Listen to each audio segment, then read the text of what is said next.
ဒါဆိုရင်ဒီကျတော့ဒီဟိုပါဒီနေ့ရှင်းပြခဲ့တဲ့ဒီ show borrower frame ဒီ part 4ကသူ့ရဲ့ asset ပေါ့နော်သူရဲ့ asset ဖြစ်တဲ့အတွက်ဒီဟိုပါဒီလုံဒီယိုထဲမှာဒီ extra method 3ခုထည့်ရမယ်ဒီ method တွေအားလုံးဒီရှင်းပြခဲ့ပြီးသားဒါပေမဲ့ဟိုပါဟိုတကယ်သွားမထည့်ရသေးဘူးเนาะသွားမထည့်ရသေးဖြစ်တဲ့သွားထည့်တဲ့အပိုင်းလောက်ရအောင်เนาะအဲ့တော့ဒီဒါလေးနည်းနည်း short လိုက်မယ်နော်အဲ့တော့ဒါဆိုရင်ပထမဆုံးခုနကဒီဟိုပါပထမဒီဖောက်ဖိုးရပထမသင်ခန်းစာမှာတော့ဘာတွေပဲထည့်ခဲ့လဲဆိုတော့ဒီစာတွေကိုပဲရှင်းပြခဲ့တာเนาะဒါတွေမထည့်ရသေးဘူးအခုဒီချက်ဒါတွေထည့်မယ်เนาะဒါတွေထည့်မယ်ဆိုတော့ဒီ method 3ခုဒီချက် copy ကိုထည့်လိုက်မယ် copy ကိုပြီးတော့ page ထည့်ရမှာလဲဆိုရင်ဒါ interface ထဲမှာထည့်ရမှာပေါ့နော်အဲ့တော့ဒီချက် interface တဲကเนาะလုံတူရေကို interface ကိုဖွင့်ပြီးနောက်ထပ်ဒီချက်အလောက်က insert ပဲပြီးတာเนาะဒါကဒီချက်ကဒီဒါက part 3မှာပြီးခဲ့တဲ့ကောင်ပေါ့နော် part 3မှာပြီးခဲ့တဲ့ကောင်ဒီဒါpart 4မှာပေါ့နော်ဒါ part 4မှာလုံးမယ်အဲ့တော့3ကိုထည့်လိုက်ပြီနော်အဲ့တော့ထည့်လိုက်ပြီဒါပါလို့ဒါတော့ဒီ list ပေါ့နော်ဒီ list ကိုကျွန်တော် import လုပ်ပါတယ်ကျွန်တော်သုံးလိုက်တဲ့ဒါ array list ကို import လုပ်ခိုင်းတာနော်ကဲပြီးသွားပြီဆိုရင်ခုနကကျွန်တော်ဒီ abstract method 3ခုထည့်ပြီးသားတယ်သူ့ implementation လုပ်တဲ့ဒီကျွန်တော်ဒါ long d ကို IMPN နဲ့ကိုဖွင့်ပြီးတော့အလုပ်လုပ်ရမှာအဲ့တော့ long d ကို IMPN ကိုဖွင့်မယ်နော်နော် long d ကိုထဲမှာချက်သူ့ကိုစိတ်ခဲ့မယ်ဒီ long d ကိုဖွင့်တာနဲ့သူကဒီကျွန်တော် auto error တက်တယ်ပေါ့နော်အဲ့မှာဒီကျွန်တော်ဘာလုပ်မလဲဆိုရင် implement လုပ်လိုက်မယ်ဟုတ်ပြီနော်ဒီကျွန်တော်ကထည့်ခဲ့တဲ့ abstract 3ခု implement လုပ်လိုက်မယ်ဒီ3ခုပေါ့နော်ဒီ3ခုလုပ်မယ်ကဲဒါဆိုရင်ပထမဆုံးဒီ show ကိစ္စအရင်လုပ်မှာပေါ့နော်အဲ့ဒါကို delete လုပ်လိုက်မယ်နော် show ကိစ္စအရင်လုပ်မှာဖြစ်တဲ့အတွက်ဒီကျွန်တော်ဒီမှာ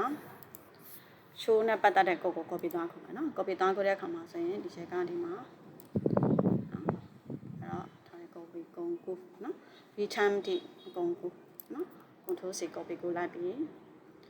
ပြီးရင်ကျွန်တော်ဒါ show method ထဲမှာသွားထည့်မယ်ပေါ့နော်ဒါဒီချက်ခုနရှင်းပြပြီးသားရယ်နော်သွားထည့်တဲ့အခါကျတော့ဒါပေးသားပြီးစံဒါပုံမှန်တိုင်းခုနလိုမျိုးဒီကျွန်တော်ဒါသူက array list ကို import လုပ်ခိုင်းတာ Java တော့ utility အောင်ပါနော် import လုပ်ခိုင်းတယ် import ပေးသားပြီးရင်ဒီချက်အများတန်းပေါ့နော်ဟိုဒီနေရာလေး error တက်နေတယ်နော် error တက်တယ်ဆိုရင်ဒီကျွန်တော်ဒါ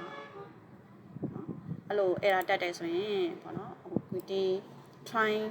catch block ကိုကျွန်တော်ဖြုတ်လိုက်လို့ရတယ်ဒါကိုဖြုတ်လိုက်နော်ဒါကကျတော့ဒီချက်စမ်းထားတဲ့အရင်ဒီ PDF ထဲမှာစမ်းပြထားတဲ့အကောင်လေးနဲ့နေနေမတူဘူးပေါ့နော်အဲ့လိုပြီးသွားပြီဆိုမှ error right click ထားပြီးသားလို့ကျရင် standard plot with triangles ကိုပြပေးလိုက်အဲဆိုရတယ်ဒါဆိုရင်သူ့ class နဲ့သူလောက်တာဖြစ်တဲ့တရားသွားပြီအဲ့တော့ကျွန်တော်ဒီ return ပြန်တဲ့ကောင်ကိုအောက်ဆုံးမှာထည့်ပေးလိုက်နော်ဒီချက်ပေးတဲ့ကောက်ကတော့နည်းနည်းအနည်းငယ်တော့ adjust လုပ်ရမယ်နော်ပြီးသွားပြီဆိုရင်ဒီကောင်ကြီးကကြတော့ကျွန်တော်ဒါ try နဲ့ရကောင်သူကမသိဘူးအဲ့တော့ try ပြန်ပတ်မှာထုတ်ပေးလိုက်ဟုတ်ပြီနော်ဒီချက်ပေးထားတဲ့ကောင်ကိုနည်းနည်းတော့ဟိုပြင်ရမယ်ဒါဆိုရင်ကျွန်တော်ဒါ show all လောက်အောင်ပြီးသွားပြီနော်တကယ် show all လောက်ပြီးသွားပြီဆိုရင်နော် show all လောက်ပြီးသွားပြီဆိုရင်သူကကျွန်တော်ဘာထပ်ထည့်မလဲဆိုရင်ဒါ delete method ထပ်ထည့်မယ်ပေါ့နော်အဲ့တော့ဒီချက်ကဒါက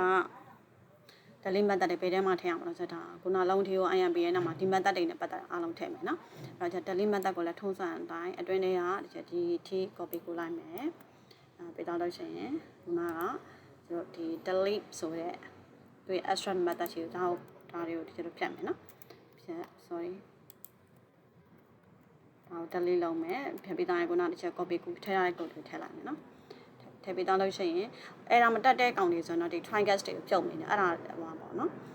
တကယ်လို့အဲ့ဒါတက်တဲ့ကောင်တွေဆိုရင်တော့ဖြုတ်လိုက်ပါနော်အဲ့တော့ဒါဆိုရင်ကျွန်တော်ဒီကောင်တွေကဒါ private method တွေလေခုနကရှင်း private method နဲ့မရှိသေးဘူးအဲ့တော့သူ့အဲ့ဒါကိုထောက်လိုက်ပြီး create ဆိုပြီးလုပ်လိုက်နော်သူကသူဆောက်ပေးလိုက်မယ်အဲ့ဒါကိုထောက် create ဆိုပြီးလုပ်လိုက်အဲ့ဒါဆိုရင်သူကသူအောက်မှာကျွန်တော်ဒီ private နော်ဒီမှာ private တွေနော်ဒါလည်း publish တွေမတူဘူးနော်ဒါတွေကinterface ထဲမှာကျင်ညာထားတဲ့ method တွေဒါတွေကဒီ class ထဲမှာပဲသုံးမယ် private method တွေနော်ကြရသွားပြီဆိုရင်တို့ဒီပြန်ဆက်သွားပြီးတော့အောက်ကဒီ private delete payment record ဆိုတဲ့ဟာကို copy ကူးမယ်နော် copy ကူးမယ်ဒါနော် copy ကူးတဲ့အခါမှာဆိုဒီ copy ကူးလိုက်မယ်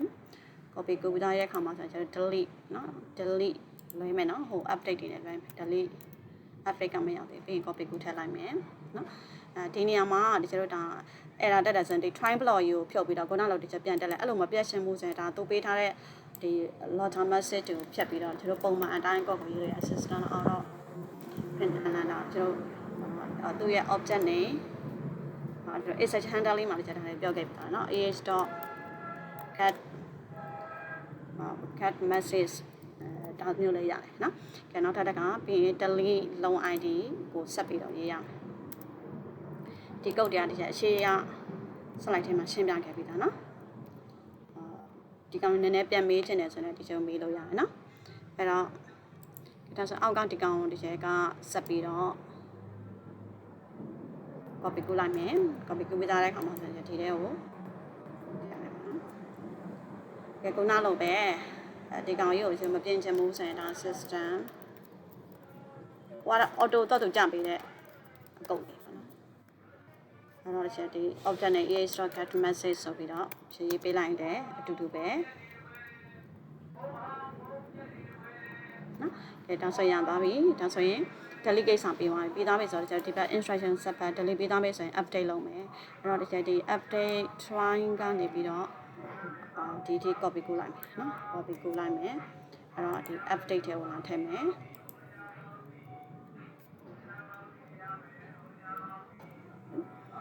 update ထဲကိုလာထည့်မယ်ဖြစ်တဲ့အခါကျတော့နော်ဒီနေရာမှာခုနလိုပဲဒီကြားလေးမဖက်ချင်ဘူးဆိုရင်ခုနလိုပဲ system တော့print lm ဆိုပြီးတော့ ph.get message ကိုပြောင်းလိုက်ရတယ်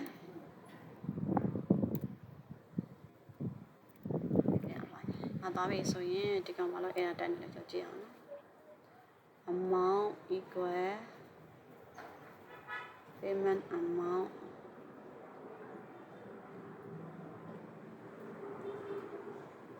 ဒါမှဆက်လို့ဆက်မှာဒီနော်ဒါမျိုးလေးတော့နည်းနည်း adjust လုပ်လိုက်ပါတော့ကျွန်တော်အော်တောင်းရောက်နေတော့အဲ့တော့ဒီ private method ကမချိသေးဘူးလေတချို့တို့ update လုပ်မဲ့လုံကြီးကိုပို့လိုက်တဲ့အခါမှာအဲ့လုံရဲ့ဘာကိုဆွဲထုတ်လဲ ID ရ update လုပ်မယ်အဲ့တော့ ID ကိုဆွဲထုတ်တဲ့ private method ကိုကျွန်တော်ဒီမှာ create ဆိုပြီးလုပ်လိုက်ရင်တော့ auto အောက်မှာဒီ private method လေးလောက်ပေးလိုက်မယ်ပါနော်အဲ့ဒီနေရာမှာပေါ့ကော့ကိုမျက်စိလည်မှာဆိုရင်ကိုရေးတဲ့ method တွေကိုကော့ကို date တွေနဲ့ဒီ block က method ဆိုတာကော့ကိုမှတ်ထားလို့လည်းရပါနော်အဲ့တော့ဒါဆိုဒီချက်ကုတ်သွားကြည့်မယ်အဲ့တော့ဒီNRC ရလောက်တဲ့ဒီကုတ်လေးကိုတစ်ချက် copy ကူးလိုက်မယ်နောက်ဆုံးเนาะဒါတွေကဒီကုတ်တက်တွေရှင်းပြခဲ့ပြီးသားတစ်ချက်ဒီထဲမှာထည့်လိုက်မယ်ထည့်ပြီးသားပဲဆိုပုံမှန်တိုင်းပဲဒါတစ်ချက်ကအပေါ်ကဟာကို copy ကူးလိုက်เนาะအောက်ကဟာယူကိုဒီတော့မဖက်ချင်ဘူးဆိုရင်အပေါ်ကနေ copy ကူးလိုက်မယ်copy တိုင်းရင်ဒီလိုဒါရသွားပြီဒါတော့ပဲဆိုရင်ဒီဘက်မှာဟောပါပေါ့ကျွန်တော်ဒီဟို data access အပိုင်းမှာလောက်စားချင်အကုန်လုပ်ပြီးသွားပြီလုပ်ပြီးသွားပြီဆိုရင်ဒါ GUI ဘက်ကိုပြန်သွားမယ်ပေါ့နော် GUI ဘက်ကလည်းကျွန်တော်ဘယ်ကိုပြန်သွားမလဲဆိုတော့ instruction မှာလည်းရေးထားပေးတာအားလုံးပြီးသွားပြီဆိုရင်ကျွန်တော်ဒါ show borrower frame ကိုဖွင့်မယ်ဖွင့်ပြီးသားလို့ရှိရင်အမှဒီ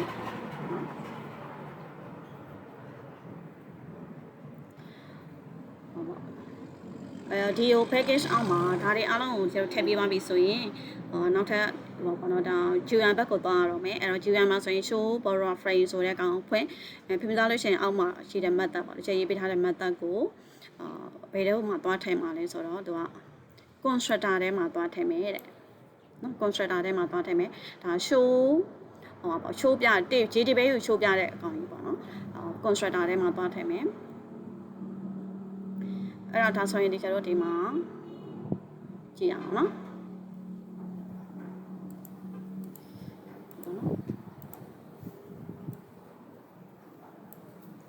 ဘယ်ရကုန်နော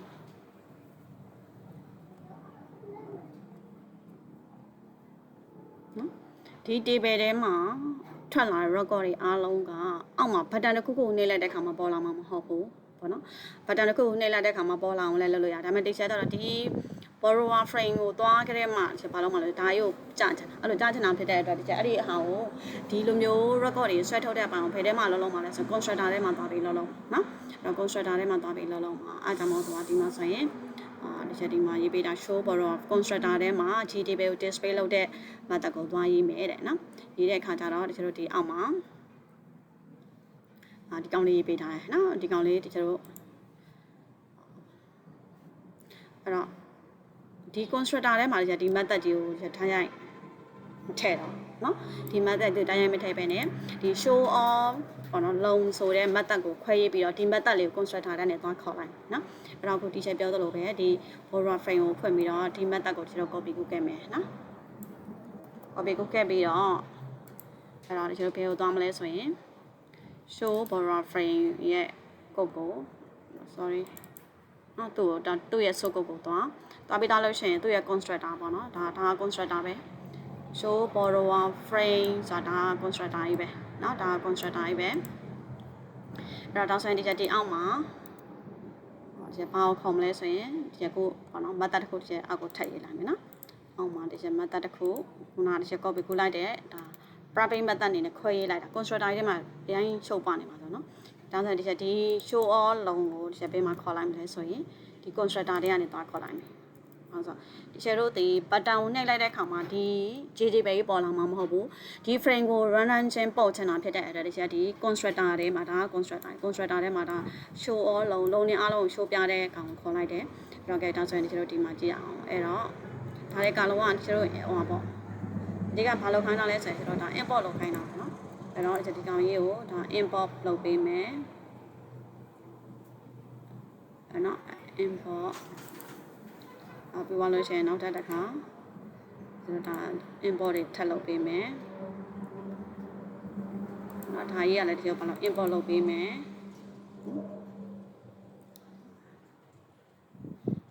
ဒါကလည်းတစ်ခုပို့နော်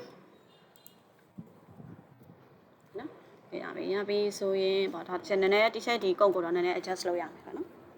အဲ့တော့တောင်းဆိုရင်ဒီချက်ဒီဘက်က copy ကူးထားတဲ့ဒီကုတ်ကိုဒီနည်းနည်းရှင်းပြမယ်နော်တော့ဒါသည်ဟောပေါ့ခုနကချက်တို့ရေးခဲ့တဲ့ဒါ show all လုံးဆိုပြီးတော့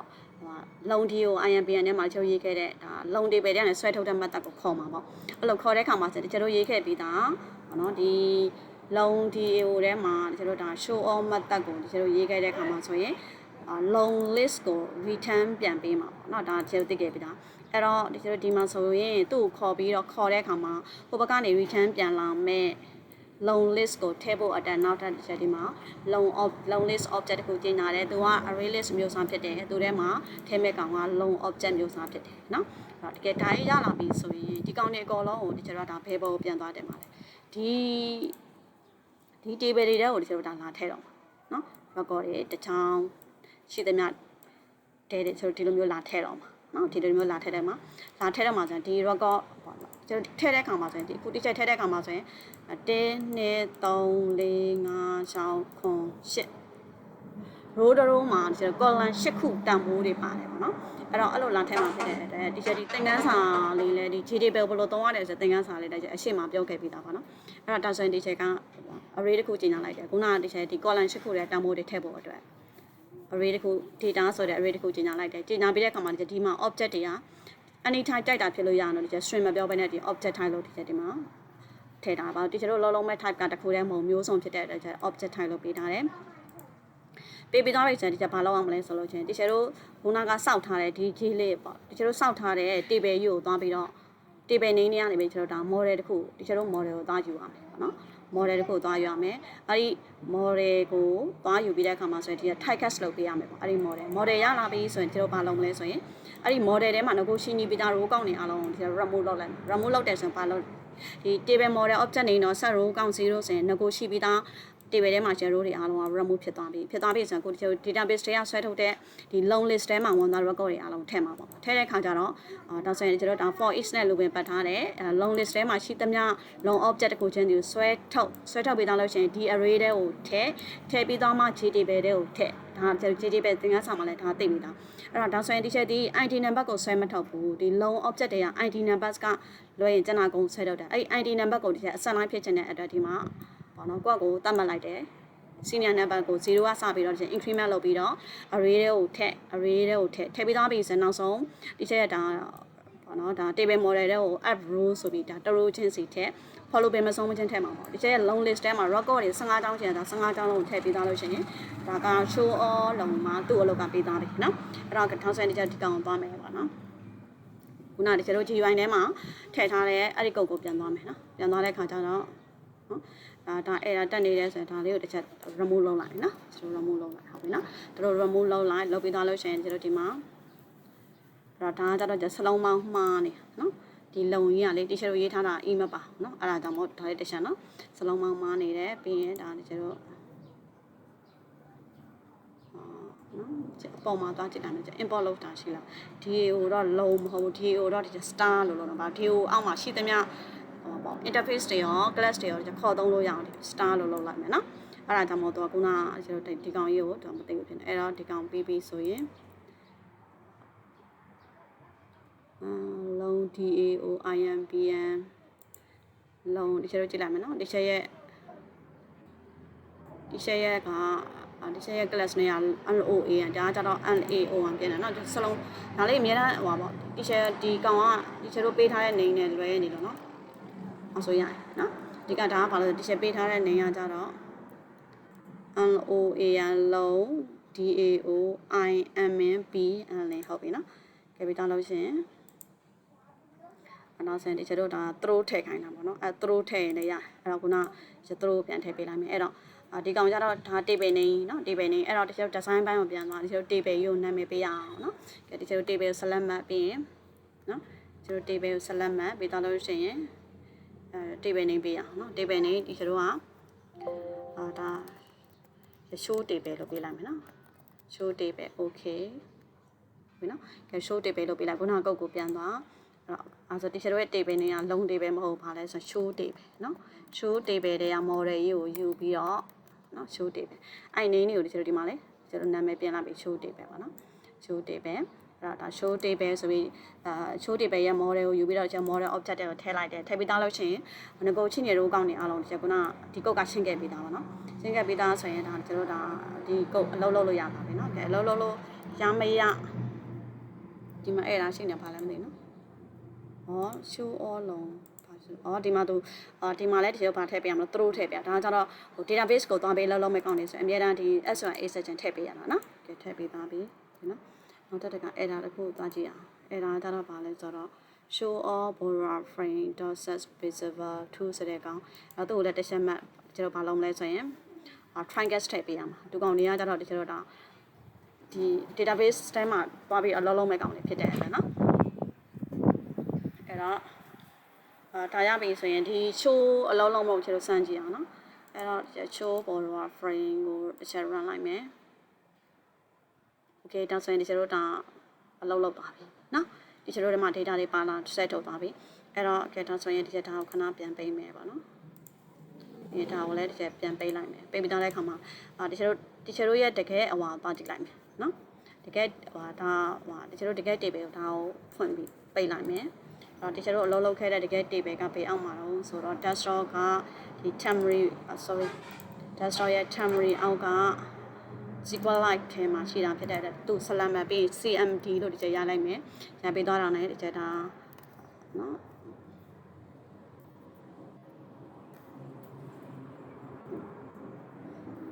actualize နော်အဲ့ဒါဆိုရင် SQL S2 စလုံးမမလို့ S2 line ပြီးရင် .open long tp.db.table ကဲတော့ဆိုရင်ကိုဒီရှယ်ကဘာနော်ဒီ page record တွေမှာဘာမှမရှိသေးဘူးเนาะ LCD selector အရင်ရက်ကစမ်းခဲ့တဲ့ record တော့ပေါ့เนาะ selector အလုံးဟုတ်ပြီเนาะ long နောက်ကိုရှင်းမယ်ပြီးရင် selector နောက်ထပ် page record တွေမှာကျွန်တော် page record ကြီးကဘာမှအလုံးလုံးရတဲ့အပိုင်းမပါသေးတော့သူထဲမှာဒီကျွန်တော် record တွေရှိသေးမှာမဟုတ်ဘူးเนาะကျွန်တော်အဲ့ဒီအပိုင်းကမဆန်းအဲ့တော့ page record ထဲမှာဘာမှမရှိဘူးအဲ့တော့ဒါဆိုရင်အခုဒီကျွန်တော်တွေကဒီမှာဆွဲထုတ်တဲ့အပိုင်းကအဆင်ပြေသွားပြီပေါ့နော်အခုဒီကျွန်တော်ရေးနဲ့အဆင်ပြေသွားပြီဆိုတော့ခုနကဒီကျွန်တော်ကုတ်ကိုအစအနေနဲ့ပြန်ဆန်းလိုက်မယ်เนาะနောက်ထပ် record ကိုထည့်လိုက်မယ်ပေါ့နော် run file ဆိုပြီးဒီချက်ကတော့1နဲ့3 4 5ပေါ့ပြီးတော့လုပ်ချင်ဒီချက်ဒါ add borrower ပေါ့နော်နောက်ထပ်တစ်ယောက်ထည့်လိုက်မယ်နော် နောက်ထပ်တရားထပ်ထည့်လိုက်မယ်ဒီချက်ဥပါလို့ထပ်ထည့်လိုက်မယ်ပေါ့နော်ပြီးရင်ဒီချက် energy ထည့်မယ်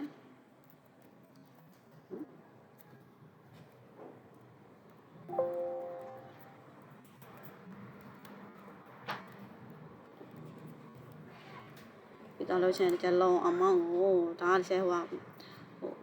မြန်ဆန်းပြချင်တာဖြစ်တဲ့အတွက်ဒီချက်အဝါလောက်လိုက်မယ်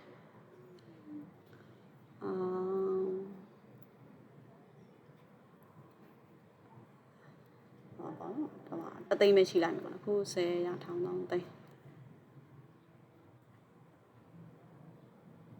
နော်ဒီချက်တသိန်းပဲရှိလိုက်မယ်ဆန်းတော့ပြီးရင်ဒါမြန်ပြတုံးတော့ဒီချက်က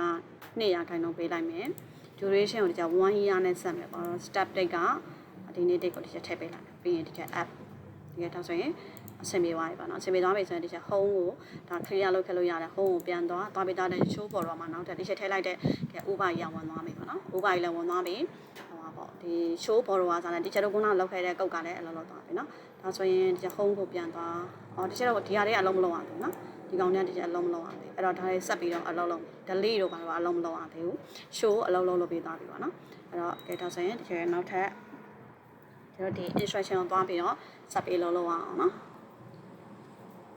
ကဲ delete button ကိုကြည့်အရင်လောက်တော့မယ်နော် delete ကဲ delete လုပ်ဖို့အတွက် delete ရဲ့ action listener မှာအောက်ကကုတ်ကိုကျွန်တော်သွားထည့်မယ်နော်အောက်ကကုတ်ကိုသွားထည့်မယ်ထည့်မှာဖြစ်တဲ့အတွက်ဒီမထည့်ခင်ဒီကုတ်လေးကျွန်တော်နည်းနည်းရှင်းပြမယ်ပေါ့နော်အဲ့တော့ delete ရဲ့ action listener ထဲမှာကျွန်တော်ခုနကကျွန်တော်ရဲ့ table name ပေါ့ခုနက table name ရဲ့ကျွန်တော်ဒါ model ကိုပြန်ယူပေါ့နော် model ယူပြီးသားလို့ရှိရင်ဒါတော့ဒီချက် error ဆန်းထားတဲ့ဟာတွေပေါ့နော်ဒီချက်လောက်တာအပြည့်မပြည့်ဒီချက် selected လောက်တဲ့ row တွေပါမှာပါတော့ဆန်းထားတဲ့ကောင်ဒါရတော့ option တွေပေါ့နော်ကဲဒါဆိုရင်အခုဒီချက်ကဟောပါနော်ဒါကတော့ဒီချက်တို့အလုပ်လုပ်တဲ့ခုနကပေါ့နော်ဒီဒါရုပ်စမ်းထားမှရနော်စမ်းထားမှရမယ်အဲ့တော့ run frame နဲ့စမ်းလိုက်အဲ့တော့ဒီကောင်းလေးကိုဒီချက် delete လုပ်မှာသူ့ကိုဒီချက် delete လုပ်ချင်လည်းလုပ်မယ်သူ့ကို delete လုပ်ချင်လည်းလုပ်မယ်သူ့ကို delete လုပ်ချင်လည်းလုပ်မယ်ပေါ့နော်ဒါနေထိုင်တော့ဒီချက်တို့ကဒါ delete လုပ်မှာမဟုတ်ဘူးလေတကယ်တမ်းဒီချက်တို့တကယ် pay record တွေအကုန်လုံးသူကဒီဥပမာကြေးသွားပြီဒါဥပရဲ့ data တွေကိုလည်းဒီလိုမလိုချင်တော့ဘူး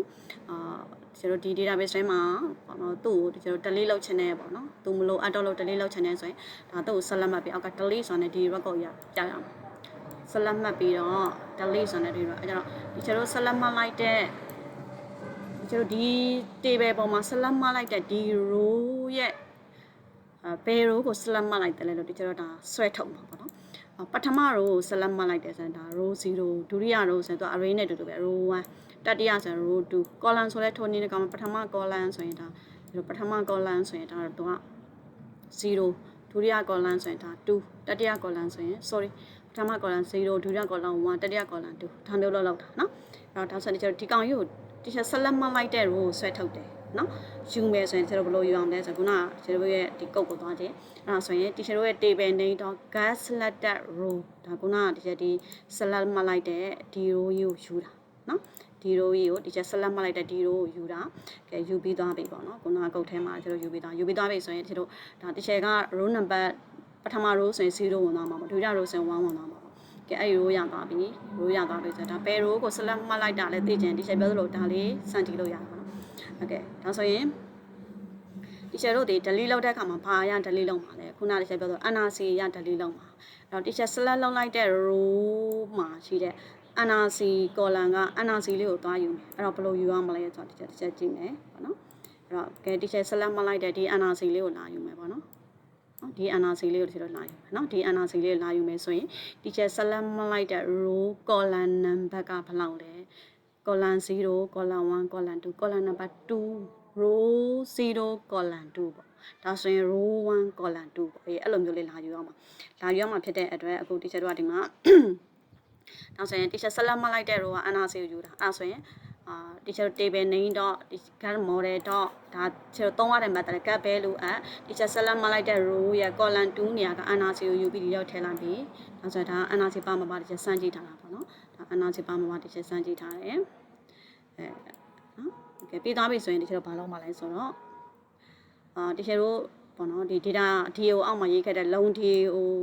IMBN ပဲကကျတော့ဒါ delete method ကိုခေါ် teacher တို့ဆွဲထုတ်လာတဲ့ NRC လေးကိုပို့ပြီးတော့ကျတို့ဘာလုပ်မလဲဆိုရင်ဒါအလုပ်လုပ်အောင်ပဲပေါ့နော်ကျတို့ဆွဲထုတ်ထားတဲ့ NRC လေးကိုပို့ပြီးတော့ကျတို့အလုပ်လုပ်မယ်အလုပ်လုပ်ပြီးသားပြီဆိုရင်ကျတို့အဲ့လိုအလုပ်လုပ်ရနေမှာကောင်း teacher ရဲ့တကယ် table model ပေါ်မှာရှိတဲ့ကျတို့ delete လုပ်လိုက်တဲ့ table ကြီးလည်းကျတို့ remove လုပ်ရအောင်remove ဆိုတော့တကယ်လို့ select မှတ်တဲ့ row ကြီးလည်း remove လုပ်ရမှာကဲတောက်ချင်အောက်မှာကျဒါ set delete row ဆိုပြီးတော့ပေါ့နော်ကဲတောက်ချင်ဒီကုတ်လေးကျတို့သွားထည့်မယ်ပေါ့နော်ဒီကုတ်လေးကျ copy ကိုလိုက်မယ်အဲ့တော့ copy မကိုခင် teacher action listener တော့အရင်ထည့်ရမယ်နော်အဲ့တော့ကျတို့ဒီသူရဲ့ design ဘိုင်းရဲ့နော် design ဘိုင်းရဲ့ဒီ delete ရဲ့ဘာထည့်မလဲဆိုရင် action listener ပါထည့်မယ်အဲ့တော့အဲ့ဒီ action listener ထဲမှာခုနကကျတို့delete အလုံးလုံးမယ်ဒီချက်ရှင်းပြထားတဲ့ဒီ code လေးကို copy ကူးထည့်မယ်ပေါ့နော် copy ကူးထည့်ပြီဒီချက်ဒီ page ကိုပြန်သွားမယ်ဆိုရင်ဒီ delete ကိုပြန်သွား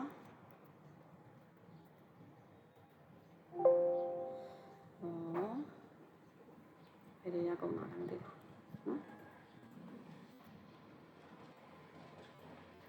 နော် copy ကူးထည့်လာမယ်နော် copy ကူးထည့်လာပြီဆိုရင်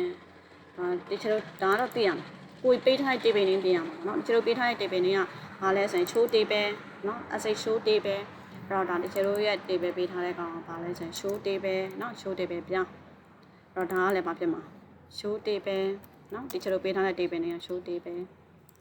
ဒါကလည်းကျတို့ကိုပေးထားတဲ့ table နည်းပြင်ရမယ်ပေါ့เนาะ show table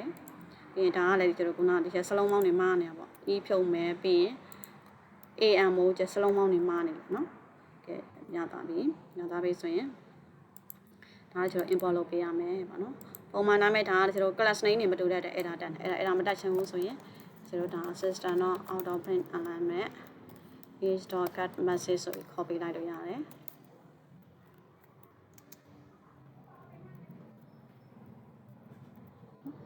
ဟုတ်ပြီဒါဆိုရင်ကျတော့ delete အလုံးလုံးမလုံးစမ်းတော့မယ်နော် delete လုံးမလုံးစမ်းရအောင်စမ်းတော့ဖြစ်တဲ့ data ဒီ run ထားတဲ့ high data ပြန်ပြီးသားလို့ချင်ရင်ဒီကောင်ကိုပြန် run မယ်ပေါ့နော်ဒီချက်တို့အလုံးလုံးမဲ့ frame ပဲပြန် run မယ်အဲ့တော့okayဒါဆိုရင်ဒီချက်ကအောက်ကဟောပါနော်ဒီဥပကို delete လုပ်ကြည့်လိုက်မယ်နော်ဥပကိုဒီချက် delete လုပ်လိုက်မယ်ဟုတ်ပါ sorry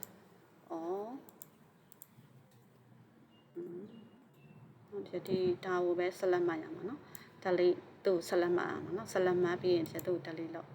ဆက် delete တော့ဒါဆိုရင်ဥပမရှိတော့ဘူးနော်တကယ်သူအလုံးလုံးရလားဆိုတာကိုဒီချက်တို့ဒီမှာ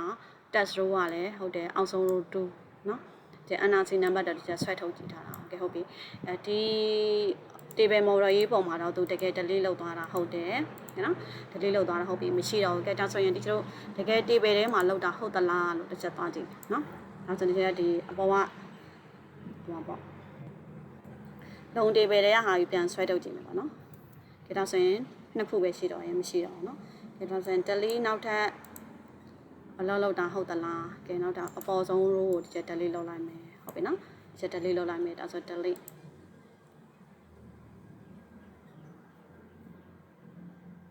အဲ့ဒါတက်တာအော်နည်းနည်းကြာတာနော်delete ပြီးသွားမယ်နော်ဆက် delete လို့ okay ကဲဒါဆိုရင်ဒီချက်ဒီ record နော်ဒီထဲမှာပြတ်မပြတ်တစ်ချက်သွားကြည့်မယ်နော်အဲ့တော့ဒီချက်ခုနကောင်ပြန်ဆွဲကြည့်လိုက်မယ်မပြတ်ဘူးတော့မပြတ်ဘူးဆိုတော့database က lock ဖြစ်နေတယ်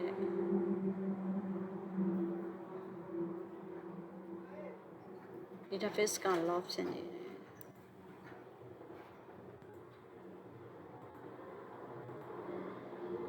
ခါနေနော် database က loss ဖြစ်နေတယ်ဆိုတော့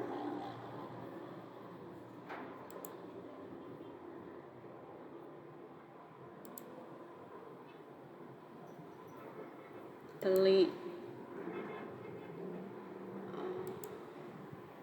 လုံးဒီကို IMBM နဲ့မှာချက် data ကိုလည်းလုပ်ခဲ့တယ်ပြီးတော့လို့ရှိရင် update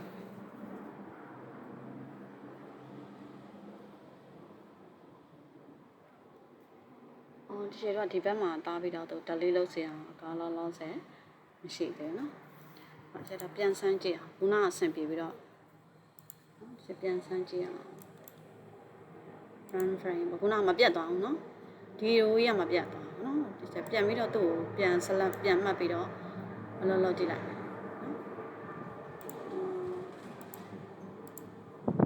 ချက်တော့ပထမဆုံးကောင်ရင် delete ပြန်လုပ်လိုက် delete အခုကျတော့ဆင်ပြေရနော်နာဘာဖြစ်သွားလဲအဲ့တော့ဒါဆိုရင်သူတစ်ချက်ပထမဆုံး row 0ကြီးကို delete လုပ်ပြီးတော့ဒါဆိုရင် database တွေကိုတစ်ချက်သွားကြည့်ရ database ထဲမှာဒီချက် select okay နော်ဥစ္စာတော့ပဲကြံတော့ရနော်ကဲဒါဆိုရင်ဒီချက်တို့ဒါအစအနေပြေမပြေတစ်ချက်ပြန်စမ်းမယ်နော်အစဒါကိုဒီချက်တို့မှတ်ပြီးတော့ဆိုတော့ဒီ step frame ကနေဒီချက်ပြန်သွားမယ်1 2 3 4 5ဒီချက်နောက်ထပ်တစ်ယောက်ထပ်ထည့်လိုက်မယ်ပါနော်ထည့်လိုက်မယ်ဆူဆိုပြီးထည့်လိုက်မယ်ပြီးအနာစီပါ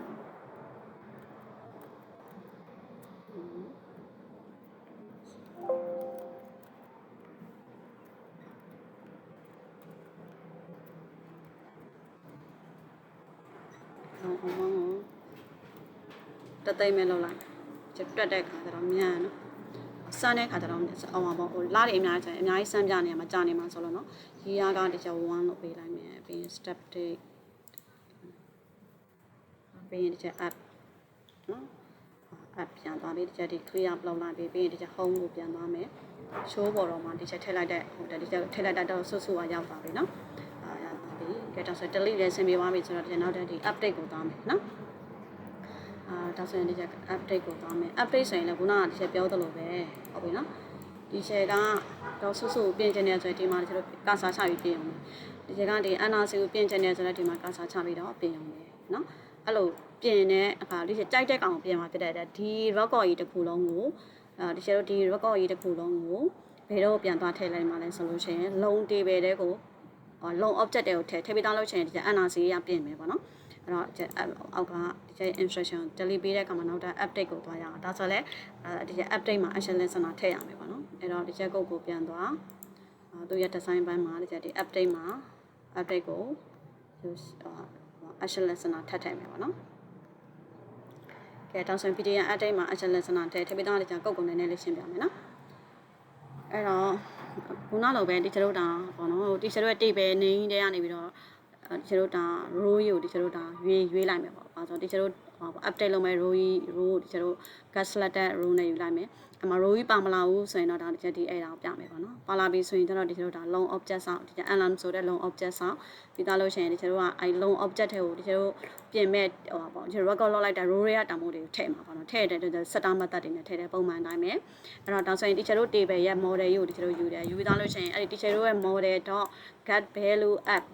ဒီချက်တို့ select မှလိုက်တဲ့ row တွေက column 1နေရကောင်နေရယူမှာ column 0ရဲ့ senior number တွေဒီချက်တို့မလိုအပ်တဲ့အတွက်မယူဘူးပေါ့နော်။ဘာလို့ဆိုတော့ဒီချက်တို့ရဲ့ table မှာဟိုပေါ့ဒီ ID က auto increment ရှိနေပြီးသားဖြစ်တဲ့အတွက်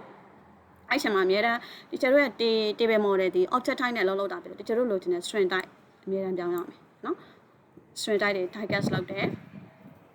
ပြီးနောက်ထပ်တစ်ခါတကယ်လို့ဒီချက်တို့ဆွဲထုတ်လိုက်တဲ့ပေါ့နော် table model တွေကပေါ့ဒီကောင်ပေါ်ကနေဒီချက် view နေရနော်ဒီချက်တို့ဒီယူလိုက်တဲ့တာမို့ရ double ဖြစ်တဲ့ဆိုရင်ဒီလိုဒါပထမအောင်ဆုံး string ပြောင်းပြီး double ပြောင်း integer ဖြစ်တဲ့ဆိုရင်လည်းပထမအောင်ဆုံး string ပြောင်းပြီး integer ပြောင်းအဲ့လိုမျိုးဒီချက်အလုပ်လုပ်ရမှာဒီ table ပေါ်ဟာတို့ချက်တို့ယူတာပေါ့နော်ယူတာဖြစ်တဲ့အတွက်ဒီမှာဒီချက်တို့ဒီဟာပေါ့ double တောင်မို့ဆိုရင်ဒီချက်တို့ဒါဒီ column မှာနေအောင်ချက်ကောင် string ပြောင်းပြီးရင်ဒါ double ပြောင်းပေါ့နော်ပြီးအဲ့လိုပဲ integer ဆိုလည်းဒါ integer တော့ percent တွေပြောင်းပေါ့နော်ပြောင်းပြီးသားပြီအကုန်လုံးဒီချက်တို့ဒါလုံးတွေ object တွေတော့ထည့်ပြီးသားပြီဆိုရင်ဒီလိုဘာလို့ရုံမလဲဆိုဒါဒီချက်တို့ရေးထားတဲ့ဟိုဟာတွေက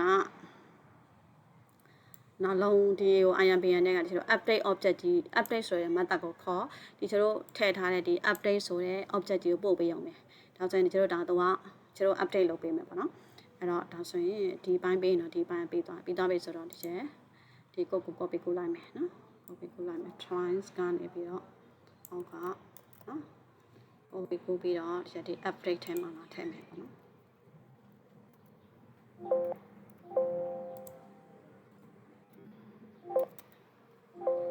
အဲ့ဘာဖြစ်နေရလဲအဲ့နဘီကတခါတည်းကြောင်းတော့နော်ထည့်ပြီးသားပြီဆိုရင်ပုံမှန်အတိုင်းပဲဒါကို table ကိုပြောင်း zero table နဲ့က show table လို့ပေးခဲ့တာ show table ပြောင်းဒါကလည်းကို table နဲ့ကိုပြောင်း show table နော်ဒါကလည်းခုနတစ်ချက်ပဲတို့ teacher တို့ teacher ဒါစလုံးမ A ကိုဖြုတ်ပြီး LOAN မဟုတ်ဘူးဒီချက်စလုံးမှာနော်လောင်းပြီးရင်အဲ့တော့ဒီနေရာမှာကျွန်တော်ဒါအလုပ်လုပ်ချင်တယ်ဆိုရင် system.out.pinဆိုပြီး ah.get message ဆိုပြီးတော့ခေါ်လိုက်မယ်နော်ဒါဆိုရင်ကျွန်တော်ဒါ update လုပ်ရလားပေါ့နော် update လုပ်ရလားပေါ့ပုံမှန်ကျွန်တော် delete ပြီး2ဆင့်လောက်တာဒါပေမဲ့ကျွန်တော်လောလောဆယ်အထိကျွန်တော် pay record တွေဘာမှမပေးရသေးတဲ့အတွက် pay record တွေမှာတော့ delete လုပ်ဆောင်မရှိသေးဘူးပေါ့နော်အဲ့တော့ pay record ကိုဆမ်းပေးတော့မှအဲ့ delete ကိုပြန်ဆမ်းမယ်ပေါ့နှစ်ခုလုံးကိုသူ delete လုပ်မလို့ပေါ့နော်ကဲဒါရပြီဆိုရင်ကျွန်တော် update လည်းပြီးပြီဆိုရင်ကျွန်တော်ပြန်ဆမ်းရအောင်နော်အဲ့တော့ကျွန်တော်အစအနေနဲ့ဆမ်းလိုက်မယ်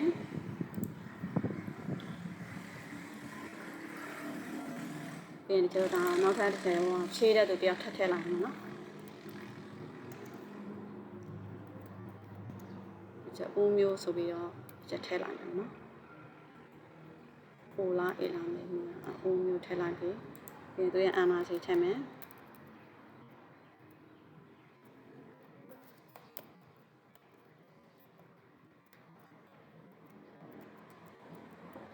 အာနာစီထည့်မယ်ပြီးရင်အမောင်းကိုထည့်မယ်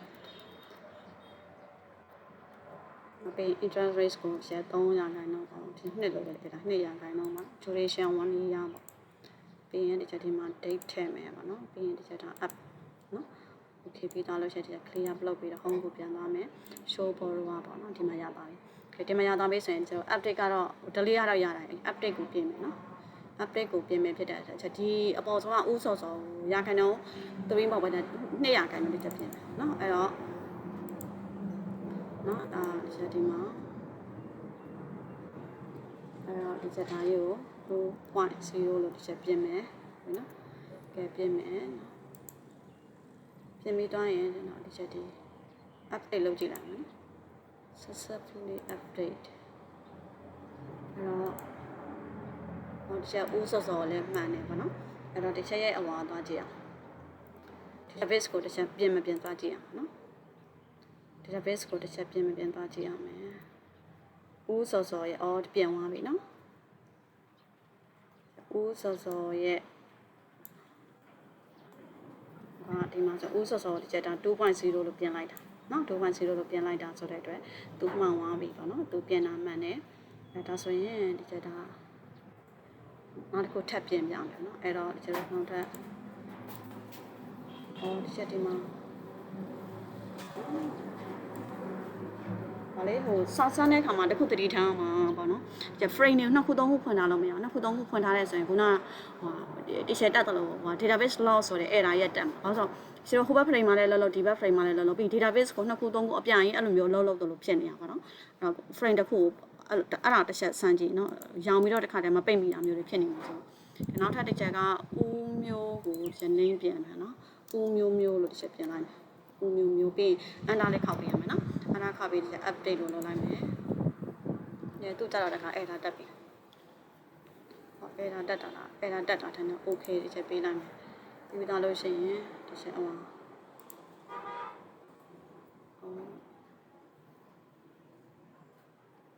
မျိုးdatabase က log database ဒါရဘာလို့ log ခဏခဏဖြစ်နေရလဲနော်အဲ့တော့ဦးမျိုးဆိုပြီးတော့တစ်ချက်ဒါ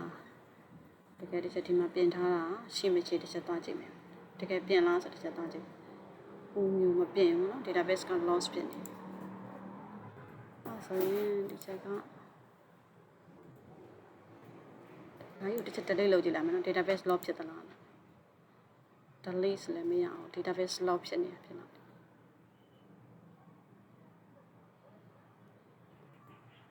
ဆိုဒီချက်ဟိုလို error တက်တာမဟုတ်ဘူး database ကြီးက loss ဖြစ်နေဆိုပြီးအဲ့တော့ database ကတဲ့ BC ဖြစ်နေတယ်တဲ့เนาะသူဆွဲထုတ်လိုက်တဲ့တောင်မို့တာလေးရှိတော့ရတယ်เนาะ BC ဖြစ်နေတယ်ဆိုတော့နော်ချက်ခဏပြန်ပြီးတော့ delete လုပ်လိုက်မယ်เนาะချက်ဒီဘက်ဒါလည်းခဏတစ်ချက် delete လုပ်လိုက်မဟုတ် sorry ခဏပိတ်ထားလိုက်မယ်เนาะပိတ်ပြီးတော့စနေတစ်ချက်ပြန်ပြီးတော့စမ်းကြည့်လိုက်မယ်အဲ့တော့ဒီချက်ရဲ့လုံး DOIMPM ကဒီမှာချက် update လုပ်တဲ့အခါမှာဆိုရင်လည်းဟုတ်ပြီနော်ဒီချက် update လုပ်တဲ့အခါမှာဆိုရင်ဒါကိုဒီချက်တစ်ချက်တော့ဒါကျဲဒီကောင်တွေကိုပိတ်ခဲ့အောင် .cnos close ဒါတွေကနော်ဒီ object တွေ update လုပ်တဲ့အခါမှာဒါ update ထဲမှာဒီဖွင့်ခဲ့တဲ့ property statement တွေဒီမှာပိတ်ခဲ့ရမှာလုပ်ပြီးသွားလို့ရှိရင်နော်အဲ့ဒါလည်းဒီချက်မပိတ်ဘူးပြီး delete တွေလည်းတစ်ချက်သွားကြည့်လိုက်နော်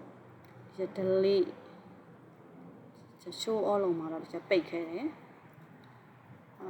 ဒါက insert မှာလည်းဒီချက်ပိတ်တယ်နော် insert မှာလည်းဒီချက်ပိတ်တယ် show all လုံးမှာလည်းချက်ပိတ်ခဲ့တယ်ပြီး delete မှာလည်း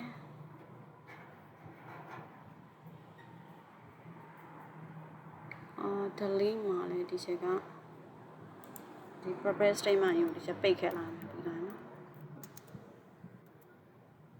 property statement close ဆိုပြီးတော့ချက်ပိတ်လိုက်မယ်နော်ပြီးရင်ဒီချက်ဒီ delete ထဲမှာလည်းဒီ property statement ကိုဒီချက်ဒါပိတ်ဖို့ဒီချက်ပိတ်ဖို့ကြံနေရနော်အဲဒါဆိုမဆိုရင် duplicate တွေဖြစ်သွားမှာပိတ်မှတ်ထားအောင်နောက်တဲ့ delete တွေထဲမှာလည်းဒီအလုံးလုံးလုပ်ပြီးတော့မှအောက်ဆုံးမှာပိတ်ရမှာနော် reverse statement တော့စီပိတ်လိုက်မယ်နော် long id မှာဆိုရင်လည်းဒီ reverse statement ကိုအောက်ဆုံးမှာ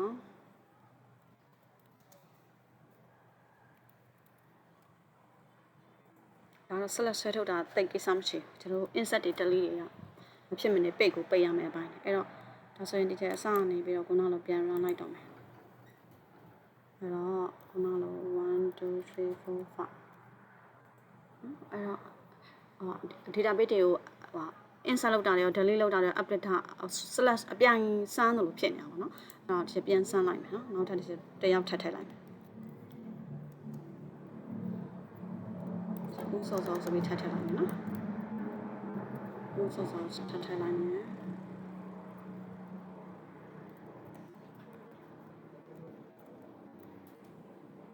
ကိုယ်စင်ထောင်းတော့တယ်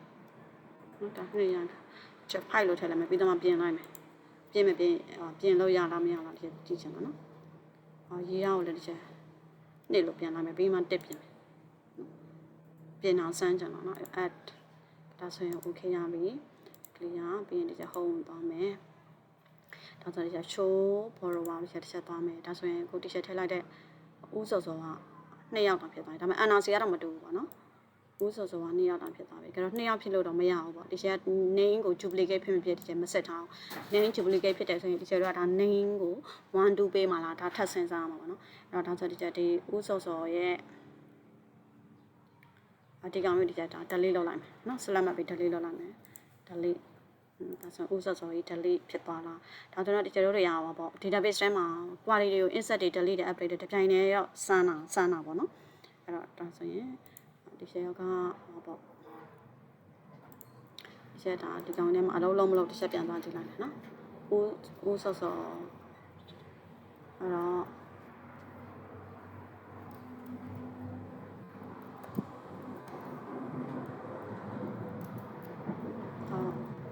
open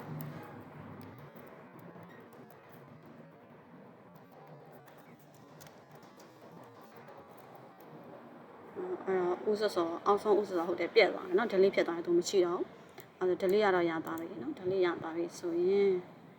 ခုနကဒီချက်ကို update ကိုပြင်မယ်เนาะ update မှာဒီချက်ကမျိုးလို့ပြင်လိုက်မယ်ပေါ့ပြီးရင်ဒီချက်က duration ကိုဒီချက်2လို့ပြင်လိုက်မယ်ပေါ့เนาะကဲဒါဆိုရင်ဘယ်လောက်မလို့ချက်ကြည့်အောင်เนาะ update successfully update rule เนาะကဲဒါဆိုရင်ဒီလိုဒီမှာဖြစ်ရုံနဲ့မကောင်း database ထဲမှာတကယ်သွားကြည့်အောင်ပေါ့နော်ဒီလိုပြင်လိုက်တဲ့ဦးမျိုးနဲ့duration ရပြင်သွားတာပေါ့အစစဦးမျိုးကဦးမျိုးမဟုတ်ဦးမျိုး duration က1ပေါ့နော် duration က1အဲ့ဒါကိုကျွန်တော်အောက်မှာတစ်ခါပြန် select ဆွဲထုတ်လိုက်တယ်အဲ့ဒါတကယ်ပြင်သွားတာကြည့်မယ်အဲ့တော့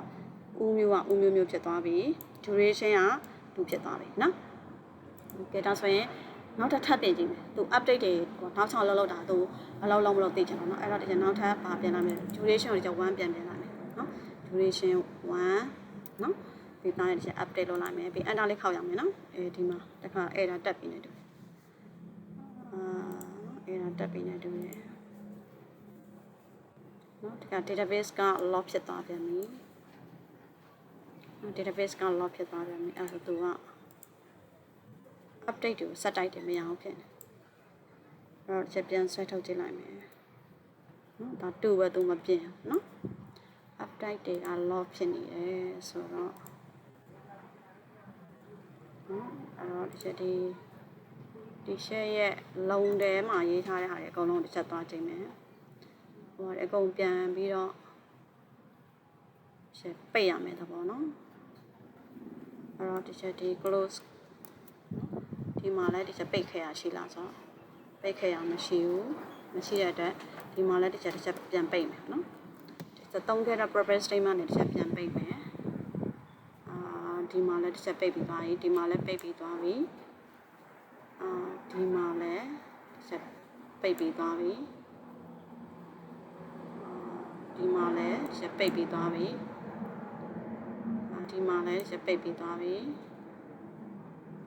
ဒီမှာလည်းပိတ်ထားတယ်အကောင်လုံးတော့ပိတ်ထားလိုက်ကြပြီနော်အကောင်လုံးတော့ဒီချက်ပိတ်ပြီးသွားပြီနော်ပိတ်ပြီးသွားပြီဆိုတော့ဒါဆိုရင်ဒီချက်ဒီ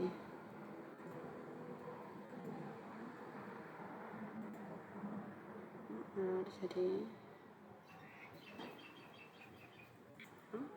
နော်ဒီချက်ဒီကောင်ကိုလည်းဒီချက်ပိတ်ထားတယ်နော်ဒီဘက်မှာလည်းဒီချက်က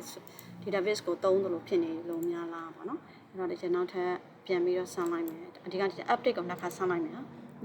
update ကိုနောက်ခါ1 2 3 4 5ဒီချက်ဒီအမှာပဲသွားလိုက်မယ် show border ရဲ့ update ကိုပဲချက်သွားလိုက်မယ်အဲ့တော့ဒါတော့ဒီချက်1ပြန်ပြင်မယ်နော်အဲ့တော့ enter ခေါက်ပြီးရင်ဒီချက် update လောက်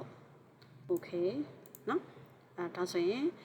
ချက်2ကနေသူ့1ပြန်လိုက်တယ်နော်ပြီးမှဒီချက်အမှာဖွင့်ကြည့်လိုက်နှစ်ခါစက်တိုက်ပြင်ကြည့်မှာနော်ပြီးရင်သူအဲ့တော့ဦးမျိုးက duration 2ကနေ1ပြင်တဲ့တစ်ချိန်ပေါ့နော်ပြီးရင်ဒီချက်ဦးစော်ဒီချက်ဦးစော်လို့ပဲပြန်လိုက်မယ်နော်ဦးစော် enter ခေါက်နော်ပြီးဒီချက် update လုပ်လိုက်မယ် okay okay ရဒါဆိုရင်တော့နှစ်ချိန်စက်တိုက်ပြင်တာသူအဲ့ဒါမတက်ဘူးလို့ပြောရမှာပေါ့နော်ချက်လောက်မဖြစ်ဘူးဟုတ်ပြီအဲ့ဆိုဒီချက် database ကိုပြန်သွားမယ်ဒီချက်ထင်တာတော့ database ကိုဒီချက်ဒီဘက်မှာလည်းဟိုဘက်မှာလည်းလို့အပြိုင်နေလုံးလို့ထင်တာပဲเนาะအဲ့တော့ဒီချက် CMD ကိုဒီချက်ပြန်ပြီးတော့ဟောလိုက်မယ်ပြီးရင်ဒါဆိုရင်နောက်ဒီချက်တို့ပြင်တဲ့ဟာဒီချက်ပြန်သွားကြည့်မယ်เนาะ line 3.1